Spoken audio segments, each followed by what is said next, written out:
Good evening greater grace मेडिविक service में आप सबका स्वागत है। तो आइए हम लोग शुरू करने से पहले अपने हृदय को तैयार करते हैं। प्रार्थना में जाएंगे, आराधना में जाएंगे और अपने हृदय को तैयार करेंगे कि परमेश्वर से सुनने के लिए। तो चलिए हम लोग प्रार्थना में जाते हैं, फिर आगे के चीज़ों में जाएंगे। आइए प्रार्थना करते हैं। प्यारे परमेश्वर, कृपालु दयालु परमेश्वर, अनुग्रहकारी परमेश्वर, धन्यवाद देते हैं आपके दया और प्रेम के लिए। सर्वशक्तिमान और जीवित परमेश्वर, धन्यवाद कि आपने हमें जीवितों की धरती पर रखा है प्रभु आपने, और धन्यवाद कि आपने हमें जीवितों के साथ मिलाया प्रभु, क्योंकि आपका वचन कहता है प्रभु कि जो जिनके पास नया जीवन नहीं है, वो सिर्फ शरीर में जीवित है, परंतु वो उनके पास जीवन नहीं है, क्योंकि जो जीवन है वो आप है। आपने कहा मैं जीवन हूँ। धन्यवाद परमेश्वर कि हम जीवित लोग हैं जो हम आपकी आराधना करते हैं। धन्यवाद प्रभु इन सारी बातों के लिए। संसार के लिए प्रभु आपका ज्ञान मूर्खता है, परंतु हमारे लिए वो सामर्थ और जीवन है। धन्यवाद प्रभु यीशु, हम धरती के नहीं हैं, हम स्वर्गीय लोग हैं। थोड़े समय के लिए हम यहाँ हैं, इसलिए आपने कहा कि स्वर्गीय जीवन जो मिला है हमें मसीह में, आपने कहा उन बातों की ओर ध्यान लगाओ, उन बातों की ओर मन लगाओ। ये सारी चीजें प्रभु आपने हमें दी। आज के समय में प्रभु आपकी उपस्थिति मांगते हैं, अपने हृदय को तैयार करते हैं परमेश्वर आपकी आराधना करने के लिए, आपसे सुनने के लिए। प्रभु यीशु पिता, आप हम सबकी अगुवाई करो परमेश्वर। धन्यवाद देते हैं प्रभु, आपकी महिमा हो परमेश्वर। धन्यवाद देते हैं इस जगह पर आपकी उपस्थिति और कवरिंग मांगते हैं, आपकी सुरक्षा मांगते हैं। कई सारे लोग हैं प्रभु यीशु जो रास्ते में हो सकते हैं, पिता हमारी प्रार्थना उन्हें समय पे लाने में मदद करो, और इस सभा को आपके हाथों में सौंपते परमेश्वर। आशीषित हो, और प्रभु हर एक व्यक्ति आप में आशीषित होता जाए, आप में बढ़ता जाए, आपके आत्मिक जीवन में प्रभु और मजबूती से बढ़ता जाए। धन्यवाद देते परमेश्वर, आपकी महिमा हो प्रभु। धन्यवाद देते, धन्यवाद के साथ सारा आदर गौरव महिमा आपको देते हैं। प्रार्थना मिलते उद्धार करता मसीह यीशु के नाम से मांगते हैं, आमीन। आइए हम लोग आज के आराधना में जाते हैं। तेरी हर पल महिमा हो, तेरी स्तुति प्रशंसा हो, तेरी हर पल महिमा हो। मेरी निराशाओं में मेरी आशा बना तू, मेरी खामोशियों को समझा तूने प्रभु। मेरी निराशाओं में मेरी आशा बना तू, मेरी खामोशियों को समझा तूने प्रभु। तू अवर्णित है, तू सुंदर है, मेरा पहला पहला प्यार है। तू अवर्णित है, तू सुंदर है, मेरा पहला पहला प्यार है। तेरी स्तुति प्रशंसा हो, तेरी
वाकई आपके जैसा कोई नहीं है प्रभु, क्योंकि आपने जो हमारे लिए किया है वो किसी ने नहीं किया आज तक। प्रभु आपका वचन कहता है कि मार्ग सत्य जीवन आपने हमें जीवन दिया, क्योंकि हम प्रभु वचन कहता है कि हम मरे हुए थे अपने पाप में, अपने गुनाहों में, तकलीफों में, परेशानियों में। कोई हमें जानता नहीं, ना ही किसी को हमें परवाह थी प्रभु, पर आपको हमारी परवाह थी। धन्यवाद परमेश्वर, हमें संसार ने नहीं परंतु आपने बचाया है अपने लहू के द्वारा प्रभु, और आपने हमें संसार के लिए नहीं अपने लिए बुलाया है। धन्यवाद प्रभु यीशु, धन्यवाद इस प्रेम के लिए परमेश्वर, वाकई आपके जैसा कोई नहीं है प्रभु। धन्यवाद परमेश्वर, थैंक यू जीसस। तेरे पास आता हूँ यीशु, तेरे पास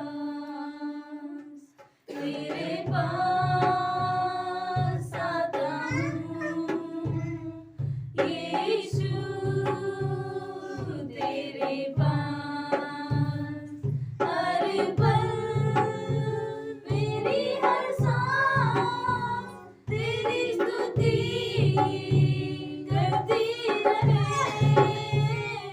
हर दिन मेरी हर बात तेरी महिमा गाती रहे, हर पल मेरी हर सांस तेरी स्तुति करती रहे, हर दिन मेरी हर बात तेरी महिमा गाती रहे।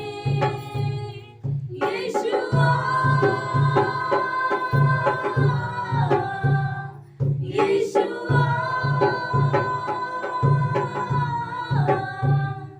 यीशुआ, यीशुआ, यीशुआ, यीशुआ,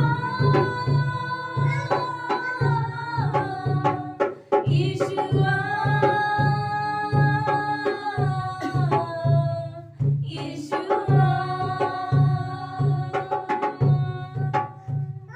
तेरे पास आता हूँ यीशु, तेरे पास आता हूँ यीशु, तेरे पास। धन्यवाद परमेश्वर, आपकी महिमा हो पिता। धन्यवाद प्रभु, हम आपके पास आए इसलिए नहीं कि आप सब कुछ आपने हमारे जीवन में कर दिया, पर इसलिए कि आपने हमसे प्रेम किया, इसलिए कि आपने हमें बचाया है, इसलिए प्रभु कि आप हमारे परमेश्वर हो, और इसलिए कि आपने हमें बनाया है। धन्यवाद परमेश्वर, आपकी महिमा हो प्रभु यीशु। इस दिन में परमेश्वर, आज के समय में प्रभु, हम आपकी अगुवाई मांगते हैं। धन्यवाद देते हैं पिता, हर एक के हृदय से बातें करना प्रभु, क्योंकि आपने कहा कि मैं जीवन में तुम्हें मार्ग दिखाऊंगा। आप मार्ग हो परमेश्वर। प्रभु यीशु, इंसान मुश्किल में, परेशानी में, तकलीफ में, कष्ट में पिता, वो भी जो आपको नहीं जानता और वो भी जो आपको जानता है, परंतु जो आपको जानता है वो आशाहीन नहीं है, क्योंकि कष्ट और तकलीफों में आप उसके साथ हैं। धन्यवाद परमेश्वर प्रभु, धन्यवाद इन सारी बातों के लिए पिता। हम आपकी ओर देखते हैं इसलिए क्योंकि आप हमारे परमेश्वर हो। और हम इस जीवन में प्रभु आपकी इच्छा अनुसार चले, आपको देखे, आपके पीछे चले, ये आपकी मर्जी है, ताकि हमारा जीवन प्रभु आप में भाए परमेश्वर, आपको भाए पिता। धन्यवाद देते, आगे के समय को आपके हाथों में सौंपते हैं। प्रार्थना मसीह यीशु के नाम से मांगते हैं, आमीन।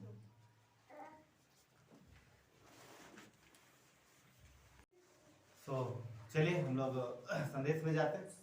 संदेश में जाने के पहले एक जोक है, जोक की तरह लेना। एक बार वैज्ञानिक ने साइंटिस्ट में और परमेश्वर में बातचीत हो रही थी। ये जोक है इसलिए ना, इसका सत्यता से ज़्यादा लेना देना नहीं, मगर कुछ न कुछ रहता है जोक में भी ना। तो बातचीत हो रही थी, तो परमेश्वर बोलता तूने क्या किया, मैंने तुझे बनाया है, मैंने देख सारी चीजें बनाई हैं, सारी ये सारी सृष्टि जो भी दिखता है सब मेरा बनाया हुआ, ठीक है, लग रहा है कि ये मेरा बनाया हुआ है। तो साइंटिस्ट बोलता मैं भी सब बना लेता हूँ। परमेश्वर बोलता तू क्या बना लेता है, मैंने पेड़ पौधे बनाया, बोलता मैं भी पेड़ पौधे बना सकता हूँ। हाँ, उसने बोला हमने जीव जंतु बनाए, साइंटिस्ट बोलता देखो हम भी जीव जंतु बनाते हैं, वो क्लोन करके कुछ तो बनाते ना वैसा। तो सब हर चीज में बोलता मैं भी बना लेता हूँ, मैं भी बना लेता हूँ। तब में परमेश्वर ने पता क्या बोला, मैंने इंसान बनाया है और जमीन की मिट्टी से बना, मतलब मैंने मिट्टी से इंसान बनाया। तो साइंटिस्ट पता क्या बोलता, मैं भी इंसान बनाऊंगा। तो परमेश्वर बोलता बना फिर। तो साइंटिस्ट बोलता अच्छा ठीक है। उसने क्या किया, मिट्टी उठाई और अपना प्रयोग करने जाने लगा। जैसे मिट्टी उठाने लगा, परमेश्वर ने बोला रुको। उसने बोला रुक जा भाई। बोलते क्या हुआ, बोलते मिट्टी मेरी है तो अपनी मिट्टी ले गया, समझ में, बोलते मेरी मिट्टी है मैंने बनाया तो अपनी मिट्टी ले गया। तो ये एक जोक था। कहने मतलब ये है कि साइंस बहुत कुछ कर रही है आजकल, और साइंस एक और बात फैला रही है, पता, नास्तिकता। साइंस जो आप देखोगे, जो बच्चे ज्यादा पढ़ाई में फोकस करते हैं, मैंने कई सारे लोगों से बात की, सीबीएसई बोर्ड के इतने सारे बच्चे, उनके दिमाग में साइंस एक चीज डालती है, ईश्वर नहीं है। मगर पिछली क्लास में हम लोगों ने देखा था कि जो विज्ञान के जनक हैं, जिन्होंने साइंस को जन्म दिया है, जिसमें कि न्यूटन का भी नाम था, राइट, उन्होंने परमेश्वर पे भरोसा रखा और वो अच्छे परमेश्वर के दास थे, सेवक मतलब वो परमेश्वर पे भरोसा रखते थे और परमेश्वर ने उन्हें बुद्धिमत्ता दी। तो आज जो है एक तरीके से कह सकते हैं कि साइंस ने लोगों की आंखों को अंधा कर दिया। लोग जो है ईश्वर को नहीं देख पा रहे, और इसके पीछे कहीं ना कहीं एक ऐसी शक्ति है जो परमेश्वर को नहीं मानती, यानी डिवल्स की शक्ति। ठीक है, चलिए हम लोग मत्ती का 20 अध्याय और 29 से 34 देखेंगे। सब आप मेरे रह सकते हैं मेरे साथ। 29 कहता है, जब वो यरीहो से निकल रहे थे तो एक बड़ी भीड़ उनके पीछे हो ली। यहाँ पर एक चीज देखो कि जब कभी आप गॉस्पेल पढ़ोगे, जब कभी आप सुसमाचार पढ़ोगे, तो यीशु मसीह जब चलते रास्ते पे, तो एक चीज आपको जरूर दिखेगी, वो कभी अकेला नहीं होता। अगर गुप्त में भी जाता तो भी चेले उसके साथ होते। अगर वो कहीं शहर में, किसी नगर में, किसी जगह जा रहा, किसी गांव में, तो भीड़ उसके साथ रहती, भीड़ हमेशा साथ रहती। यहाँ पर भी वचन कहता है कि एक बड़ी भीड़ उसके पीछे हो ली। वचन 30, और 2 अंधे जो सड़क के किनारे बैठे थे, ये सुनकर यीशु जा रहा है, पुकार कर कहने लगे कि दाऊद की संतान हम पर दया कर। 2 अंधों का जिक्र है। 2 अंधे सड़क के किनारे बैठे थे, शायद अंधे होंगे, भीख मांग रहे होंगे, बहुत सारे अंधे भीख मांगते हैं। जब इधर से निकला मसीह तो उनको समझ में आ गया कि यीशु जा रहा, और उन्होंने उसे पुकारा। 31 कहता है, लोगों ने उन्हें डांटा कि वो चुप रहें, पर वो और भी चिल्लाकर बोले, हे प्रभु, दाऊद के संतान हम पर दया कर। 32 में, तब यीशु ने उन्हें खड़े होकर बुलाया और कहा, तुम क्या चाहते हो कि मैं तुम्हारे लिए करूं? वचन 33, उन्होंने कहा कि हे प्रभु, ये कि हमारी आंखें खुल जाए। यीशु ने तरस खाकर उनकी आंखें छुई और वो तुरंत देखने लगे और उसके पीछे हो लिए। ठीक है, उसके पीछे हो लिए। ये क्या थे? ये अंधे थे, 2 अंधे थे। 2 अंधे हैं जिन्होंने यीशु पर भरोसा किया है, और यीशु ने उन्हें क्या किया है? उन्हें उनकी आंखें वापस की है। ठीक है, एक जोक और हम लोग देखेंगे, थोड़ा जो मतलब खुला ना समझ जाएंगे। अगर मैं ना बोलूँ ये जोक है तो बाद में कोई हंसेगा नहीं, है ना, कोई हंसता नहीं, हंसा जाता, इसलिए बता देना ज्यादा अच्छा रहता है। एक मरीज था। मरीज मरीज सबको पता है? मरीज क्या होता है? हाँ, सबको पता है ना? ओके, एक मरीज था और डॉक्टर के केबिन में गया और डॉक्टर से बोला, डॉक्टर साहब क्या आप मेरी बीमारी का पता लगा सकते हैं?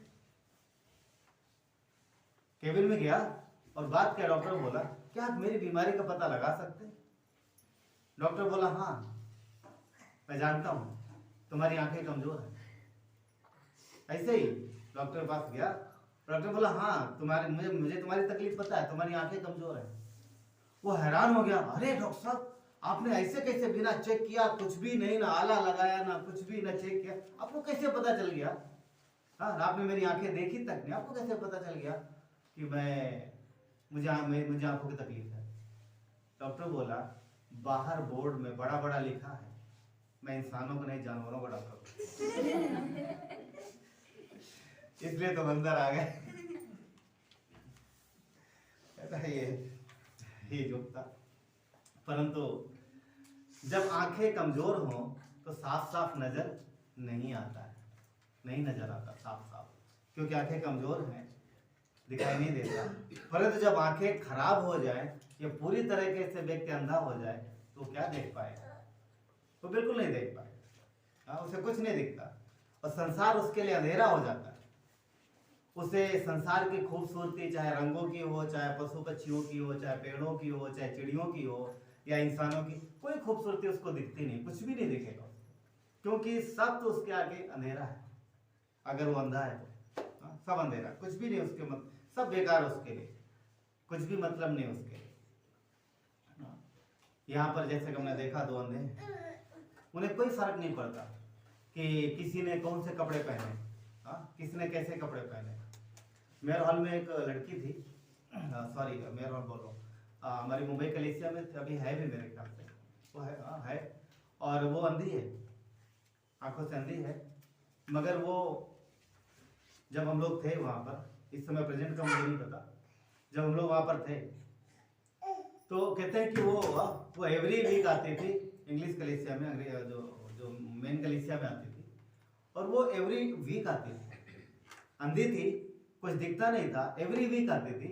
मगर उसके विषय में खास बात ना, ये लेडीज लोग एक बात करते थे कि उससे पूछते थे कि तू अंधी है, तुझे दिखाई नहीं देता, मगर तू ड्रेस प्रॉपर मैचिंग का कैसे पहन लेती है ना? तो था क्यों? क्योंकि उसकी आंखें ये शायद बंद थी, परंतु उसकी जो आत्मा की आंखें वो खुली थी, वो जागृत थी, वो समझ लेती थी, उसको पता था कैसे करना सारी चीजें ना, उसे बुद्धिमत्ता थी। जिसकी आंखें हैं वो और जिसके पास नहीं है वो, एक फर्क हो सकता है।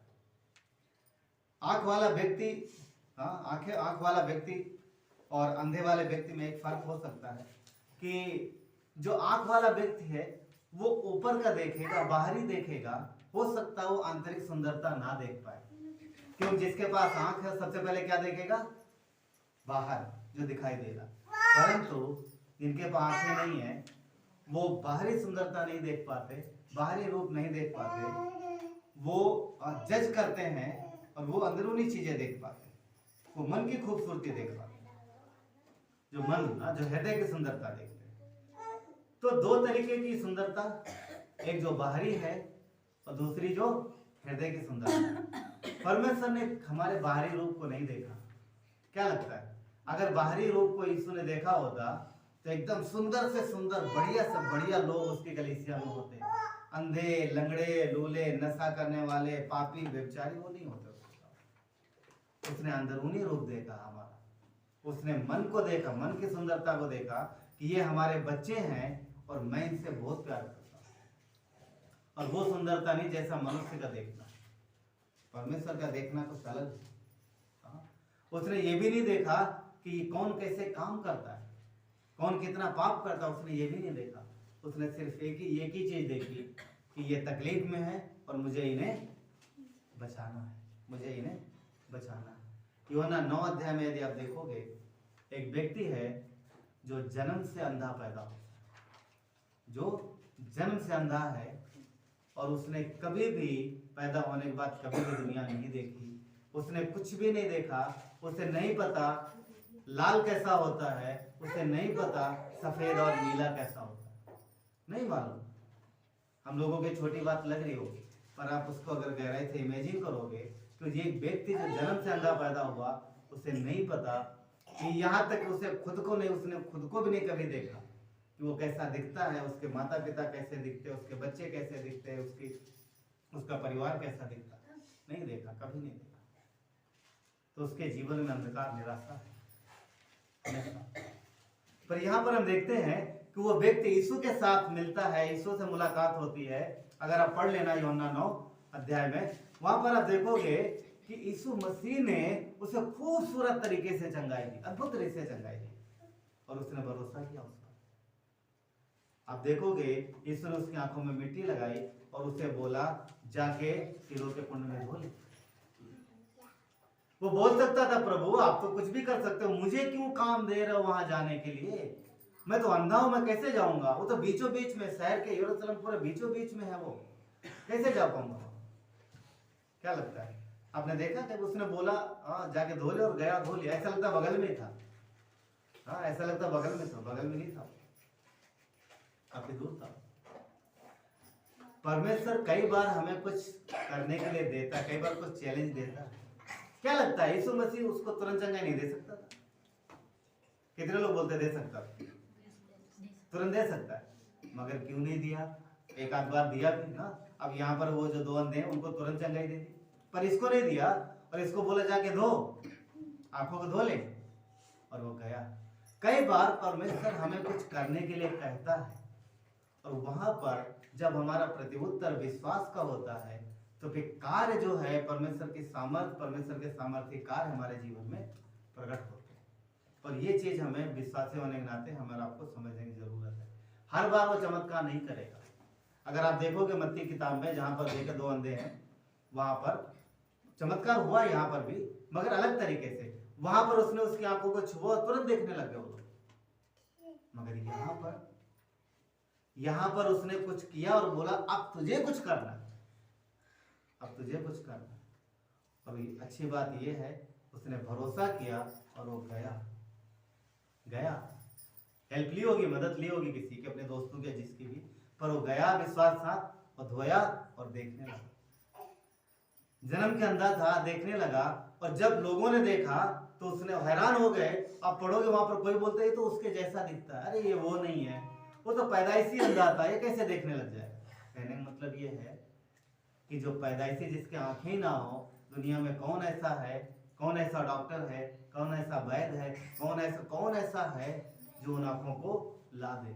खैर आज शायद पॉसिबल हो सकता है, परंतु यीशु के समय में यह संभव नहीं था। इसलिए जब वो चलता फिरता आया, बड़ी बड़ी आंखें लेकर के देखता हुआ, तो लोगों ने क्या बोला, ये वो नहीं है, ये दूसरा है, ये उसके जैसा दिखता है। यहाँ पर क्या हो रहा पता, अनुमान, आइडिया, अनुमान लग रहे, मनुष्य की सोच।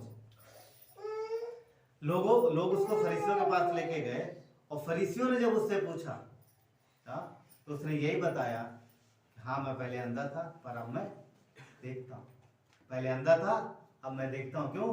क्योंकि अब मसीह मेरे जीवन में है, उसने मुझे छुआ है, अब मैं इसलिए देखता हूँ। हम सबको परमेश्वर ने खूबसूरत आंखें दी, मगर एक चीज ध्यान रहे, विश्वास के बाद ही हम वो देख पाते हैं जो परमेश्वर हमें दिखाना चाहता है। विश्वास के पहले आप वो बातें नहीं देख पाओगे, ना जान पाओगे जो परमेश्वर की इच्छा है। क्योंकि यदि हम विश्वास नहीं करते तो हम आत्मिक बातों को नहीं जान पाएंगे, परमेश्वर की उन बातों को नहीं जान पाएंगे जो हमसे करना चाहता है। यूहन्ना 9:40 में फरीसियों और यीशु के विषय में बातचीत हो रही।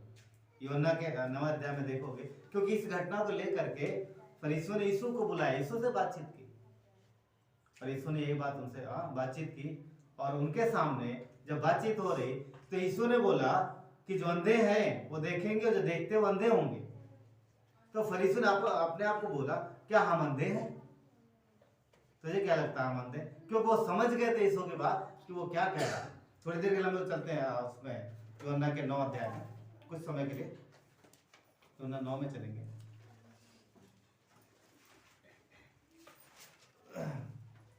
यूहन्ना 9 का वचन 35 कहता है,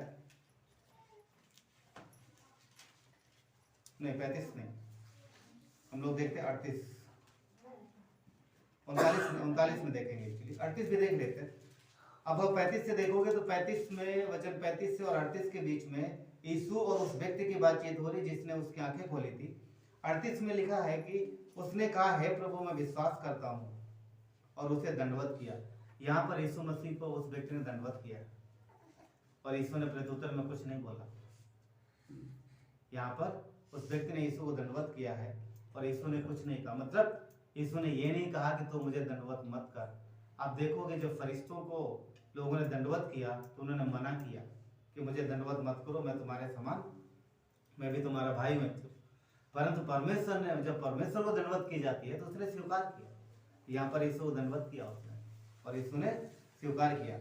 ठीक है, आगे 38 में कहता है, तब यीशु ने कहा, मैं इस जगत में न्याय के लिए आया हूं ताकि जो नहीं देखते वो देखें और जो देखते हैं वो अंधे हो जाए। वचन 40 कहता है, जो फरीसी उसके साथ थे उन्होंने ये बातें सुनकर उससे कहा, क्या कहा, क्या हम भी अंधे हैं? ये कौन है?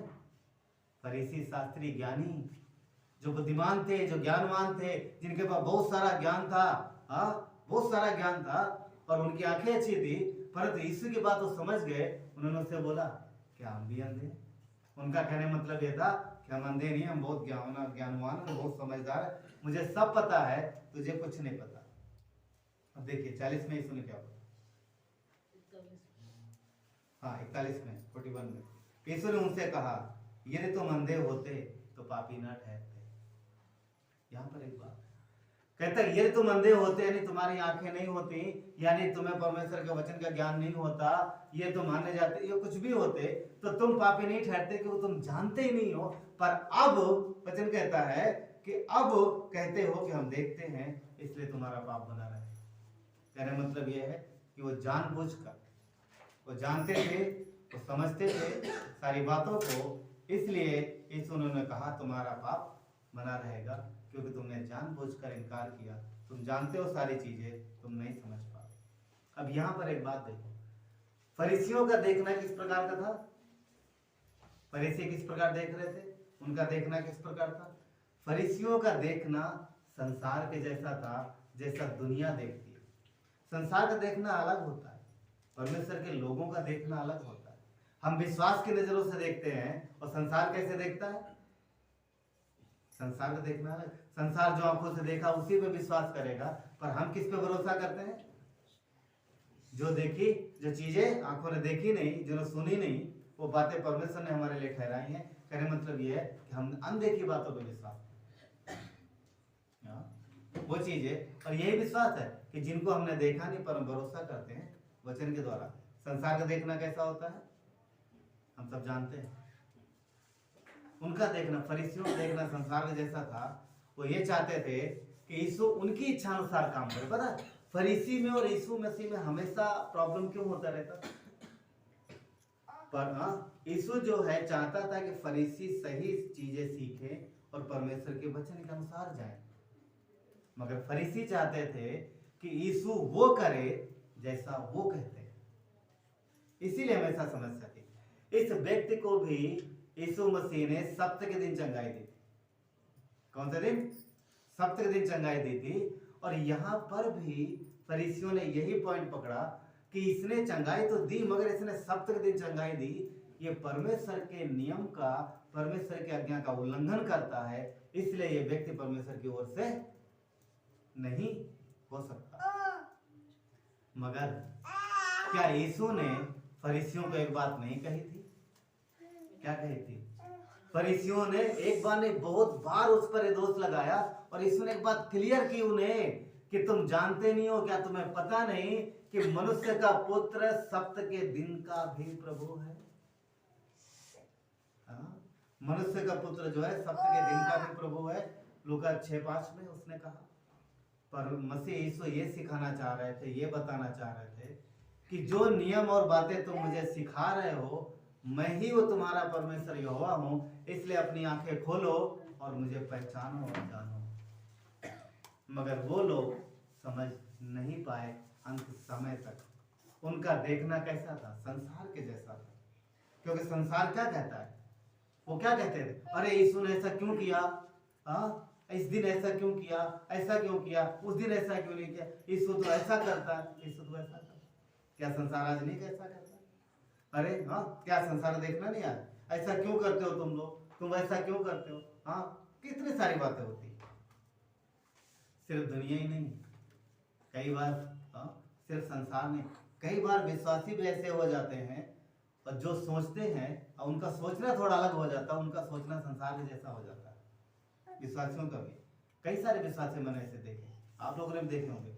अरे हम प्रभु इतने दिन से प्रार्थना करें, प्रभु ने मेरी नहीं सुनी, इसलिए प्रभु तरफ मन थोड़ा अलग हो गया, हमने ये मांगा था मिला नहीं, हमने ये सोचा था हुआ नहीं, हम जैसा चाहते तो वैसा हुआ नहीं।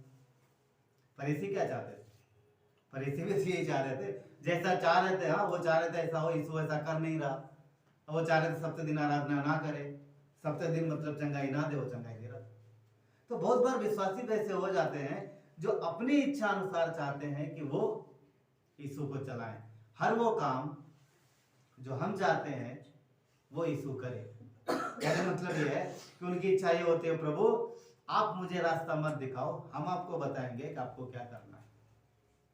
ऐसे होते विश्वासी बहुत सारे होते हैं, कई सारे लोग ऐसे होते हैं। ये वो हैं जिनको कार्नल विश्वासी कहते हैं, उनका वो नाम के विश्वासी हैं परंतु विश्वास उनके अंदर कहीं दिखाई नहीं देता। ये वो हैं जो स्वयं को मतलब यीशु को स्वयं के पीछे चलाना चाहते हैं परंतु मसीह के पीछे चलना नहीं चाहते। वो प्रभु को बोलेंगे, यीशु को बोलेंगे, प्रभु आओ मैं आपको बताऊंगा कि आपको किस मार्ग पे जाना है, ना कि यीशु से कहेंगे कि प्रभु मुझे बताओ मुझे किस मार्ग पे जाना है। क्यों? क्योंकि अगर विश्वास सिर्फ ऊपर का रहा, ऊपर का सिर्फ संसार के जैसा देखना रहा, तो फिर ये सारी चीजें रहेंगी और ऐसे में कई बार लोगों का मन कठोर हो जाता है और वो चीजें नहीं देख पाते जो यीशु उन्हें दिखाना चाहता है। क्यों? क्योंकि आंखें तो हैं परंतु उनकी आत्मिक आंखें खुली नहीं है। एक व्यक्ति की गवाही है, नाम तो नहीं लेंगे, वो प्रभु में आए और बहुत सारी ख्वाहिशें थी उनके पास, बहुत सारी इच्छाएं थी, बहुत सारी चीजें, प्रॉब्लम भी थे बहुत सारी। और परमेश्वर मन का जानने वाला है, कई बार समझ नहीं आती चीजें कि परमेश्वर कैसे करता है। धीरे एक एक करके सारी चीजें परमेश्वर ने उनके जीवन की जो तकलीफें थी सब दूर कर दी। और जब सारी चीजें दूर हो गई, उन्हें ऑलमोस्ट जो चीजें चाहिए थी सब मिल गई। अब उसके बाद उनका विचार कुछ अलग हो गया। यीशु ऐसा क्यों है, यीशु वैसा क्यों है, ऐसा क्यों नहीं करता, वैसा क्यों नहीं करता। उनका देखना संसारिक हो गया और फिर वो धीरे धीरे संसार में खो गए, चले गए। मैं सोच रहा था कि परमेश्वर आप तो मन की जानते हो ना, आपको पता था ये व्यक्ति आने से पहले कि चला जाएगा, राइट? वचन कहता है ना जब धरती नहीं बनी उसके पहले प्रभु ने हमें चुना, मसीह में चुनेगा, तो वो सब जानता है।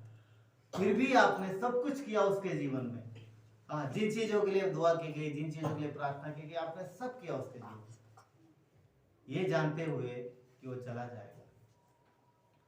एक वचन मुझे याद आया, पता क्या?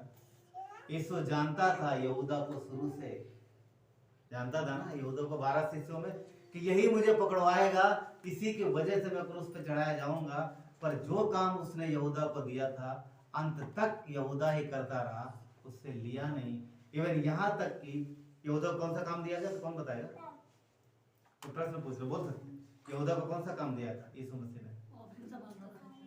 यस, फाइनेंस, पैसे उसके पास थे और परमेश्वर जानता था। इसके पास यूहन्ना को बाद में पता चला, आप सुसमाचार पढ़ो, उसमें लिखा यूहन्ना ने कि वो चोरी करता था।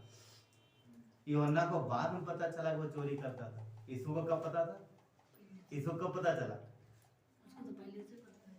इससे पहले कि यूहन्ना आए 12 शिष्यों में, सॉरी यहूदा आए 12 शिष्यों में, यीशु को पता था। तो बहुत सारी चीजें परमेश्वर को पता रहती। परमेश्वर का देखना हमारे जैसा नहीं है, हमारा देखना अलग है, परमेश्वर का देखना अलग है। परंतु परमेश्वर चाहते हैं कि हमारी आत्मिक आंखें खुले और हमारा देखना भी उनके जैसा। परमेश्वर अनुग्रह की नजर देखता है। अंत तक यहूदा के साथ उसका प्रेम वैसे ही बना रहा, बदला नहीं। ये क्या था? ग्रेस।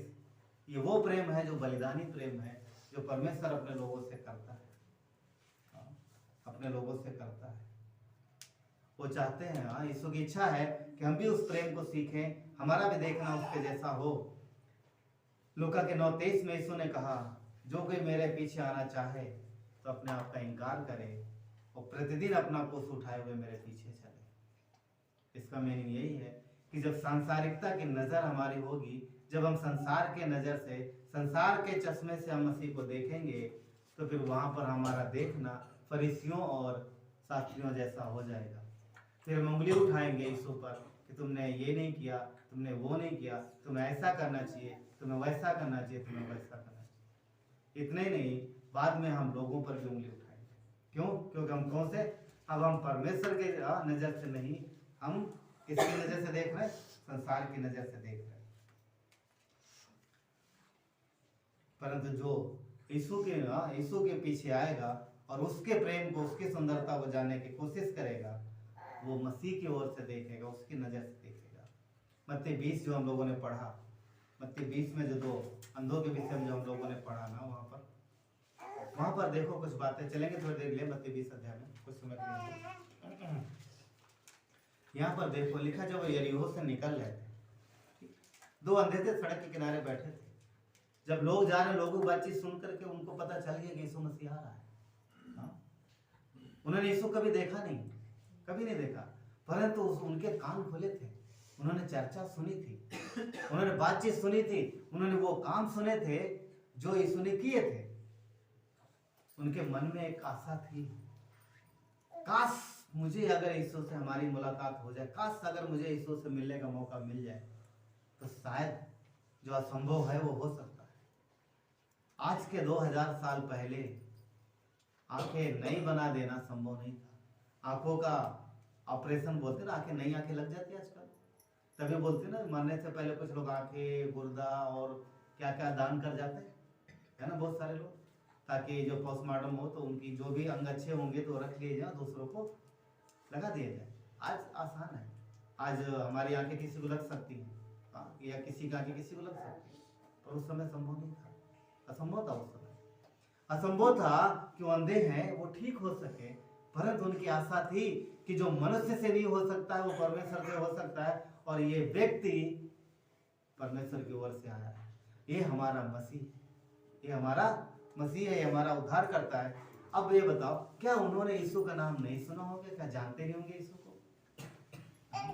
मगर इनके पुकारने से इनका विश्वास प्रकट होता है। देखो वचन 30 में उन्होंने क्या कहा, ये सुनकर कि यीशु जा रहा है, पुकार कर कहने लगे, हे दाऊद की संतान, हम पे दया कर।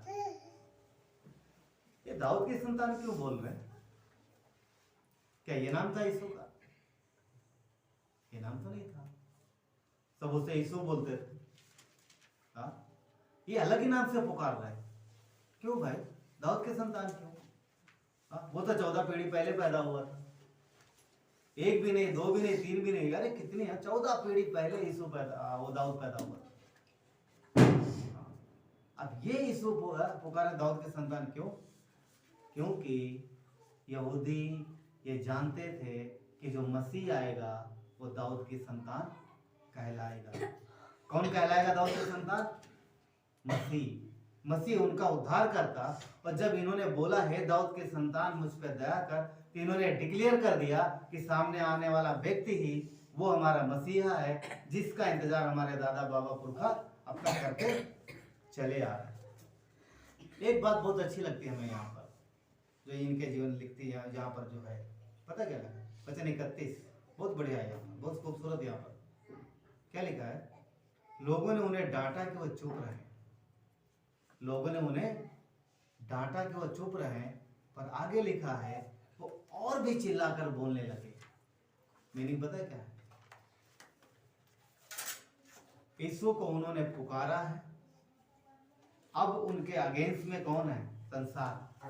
अब उनके अगेंस्ट में वो लोग हैं जो उनको बोले तो चुप कर, शांत हो जा, हट ना, शायद उठ के आ गए, वो बीच में नहीं पता, सीन क्रिएट करो माइंड में कैसा होगा, शायद लोगों ने बैठा तो यहाँ बैठ जा, गुरु को जाने दे। मगर कोई भी विरोध, कोई भी रुकावट उन्हें रोक नहीं सकी, वो और भी चिल्लाने लगे। क्या खूबसूरत, क्या बढ़िया बात है।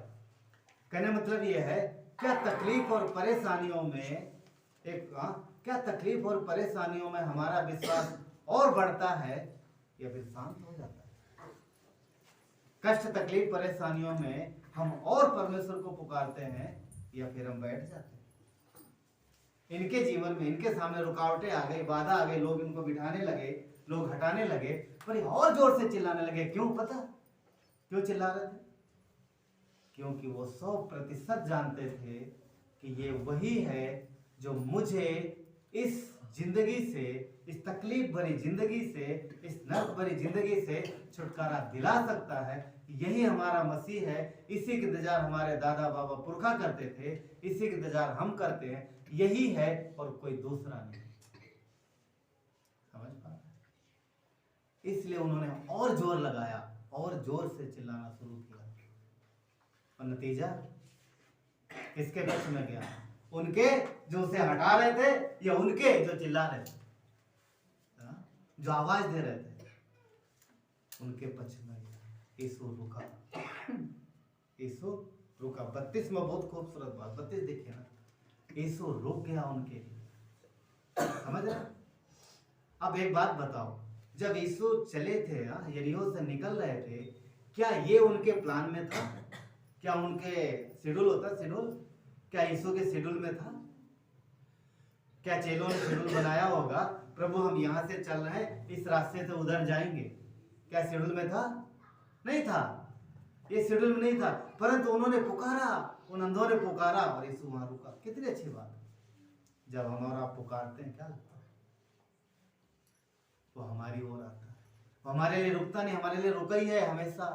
उसके पास बहुत समय है हमारे लिए, परंतु दूरी इतनी है कि हमें पुकारना है।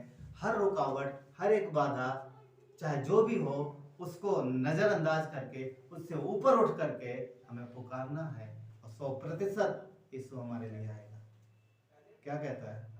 यीशु ने खड़े होकर उन्हें बुलाया और कहा, तुम क्या चाहते हो कि मैं तुम्हारे लिए करूं? तुम क्या चाहते हो तुम्हारे लिए करूं? और उन्होंने उत्तर दिया, पता क्या उत्तर दिया? उन्होंने उत्तर दिया, हे प्रभु, यही कि हमारी आंखें खुल जाएं। आज मुझे लगता है कि हमें इस प्रार्थना की जरूरत है। हम अपने लोगों के लिए, अपने रिश्तेदारों के लिए हमें प्रार्थना कर सकते हैं कि प्रभु उनकी आंखें खुल जाएं, क्योंकि वो आपको आंखें होते हुए भी वो देख नहीं पा रहे। ये वो है जिनके पास शरीर की आंखें नहीं है, इन्हें अभिलाषा है, इन्हें लगता है प्रभु मेरी आंखें खुल जाएं, परंतु हमें उनके लिए प्रार्थना करना कि जिनके पास आंखें हैं पर फिर भी वो बंद है, जिनकी आंखें खुली हुई नहीं है। पता क्या? इनकी आंखें खुल गई, इनकी आंखें खुल गई। ये दोनों अंधे थे, ठीक हो गए, ठीक हो गए। इन्होंने संसार को देखा, संसार की खूबसूरती को देखा, सब कुछ देखा, घर गए होंगे, मिले होंगे अपने लोगों से, मगर संसार की खूबसूरती देखने के बाद, सब कुछ करने के बाद, उन्होंने चुनाव पता क्या किया? वो संसार के पीछे नहीं चलेंगे, परंतु वो संसार के बनाने वाले के पीछे चलेंगे। उन्हें पता चल गया कि असलियत क्या है। अब देखो वचन 34 में लिखा है कि वो उसके पीछे हो लिए, वो इसके पीछे हो लिए। इनकी शरीर की और आत्मा की दोनों आंखें खुली और उसके पीछे हो लिए। वो परमेश्वर है जो हमारे लिए रुकता है, वो परमेश्वर है जो चाहता है कि हमारा देखना फरीसियों और संसार के जैसा ना हो, हमारा देखना वैसा हो जैसा मसीह चाहता है। और जब हम उस नजर से देखेंगे तभी उसके काम हमारे जीवन में होंगे, तभी हमारे जीवन में होंगे। उनके अंधकार भरे जीवन में वो रोशनी लेके आया, उनके अंधकार भरे जीवन में वो आनंद लेके आया। मगर जिनकी आंखें थी, क्या उसे पा पाए? नहीं पा पाए, क्योंकि उनका देखना संसार के जैसा था, उनका देखना मसीह के जैसा नहीं था, उनका हृदय खुला नहीं था, उनकी आंखें होने के बावजूद भी उनकी आंखें बंद थी। ये कितनी सुंदर बात है कि वो जान गए, अब मुझे संसार के पीछे नहीं चलना। हाँ, सब कुछ है मेरे पास, सब कुछ दिया परमेश्वर ने, मैं सब देखा, मैंने सब कुछ देखा, मगर मैं उसके पीछे चलूंगा जिसने मेरी आंखें खोली, जिसने मुझे नया जीवन दिया। ये निर्णय ना, ये होना चाहिए। तो ऐसा ये डिसीजन, ये अच्छा डिसीजन है, और ऐसा निर्णय हमें आपको लेना चाहिए। चलिए प्रार्थना करेंगे। प्यारे परमेश्वर, कृपालु और दयालु परमेश्वर, धन्यवाद पिता आपकी दया और प्रेम के लिए। प्रभु हम प्रार्थना करते हैं परमेश्वर कि हमारा देखना, हमारी नजर प्रभु वैसी हो जैसा आप चाहते हैं, हम उस तरीके से देखें जैसी आपकी इच्छा है। प्रभु हम संसार के तरीके से ना देखें, क्योंकि जो संसार तरीके से देखेगा वो आपको नहीं पाएगा। फरीसी और शास्त्री नहीं पा पाए, परंतु अंधे जो कुछ भी नहीं था, उनका जीवन कुछ नहीं था, वो आपको, उन्होंने आपको पा लिया।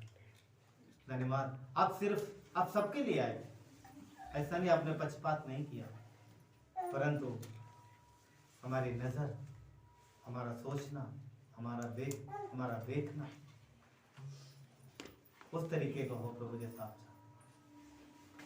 धन्यवाद परमेश्वर कि आप हमारे लिए मरे, आप हमारे लिए आपने कष्ट उठाए, तकलीफ सही।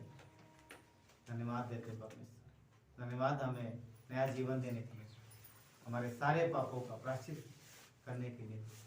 धन्यवाद प्रभु यीशु, धन्यवाद देते हैं। हम विश्वास करते हैं परमेश्वर कि आप हमारे लिए मारे गए, गाड़े को तीसरे दिन आप जीवित परमेश्वर। धन्यवाद पिता। यहाँ पर कई सारे लोग हैं प्रभु, हम सबके लिए प्रार्थना करते परमेश्वर। प्रभु आप हर एक के जीवन में आनंद और शांति लेके आओ प्रभु, और सबके नाकें खुले प्रभु, उन दो अंधों के जैसा हो जाए परमेश्वर, ताकि वो जान पाए प्रभु। उनकी आंखें नहीं थी, शारीरिक आंखें नहीं थी, पर मन की आंखें खुली थी, उनके हृदय की आंखें खुली थी। प्रभु यीशु पिता परमेश्वर, हम प्रार्थना करते हैं प्रभु कि हर वो व्यक्ति जो आपको नहीं देख पा रहा है, आपको देखे, वैसा देखे जैसा आप चाहते। धन्यवाद प्रभु यीशु, आपकी महिमा हो। धन्यवाद देते, सारा आदर और महिमा आपको देते। प्रार्थना उद्धार करता मसीह यीशु के नाम से।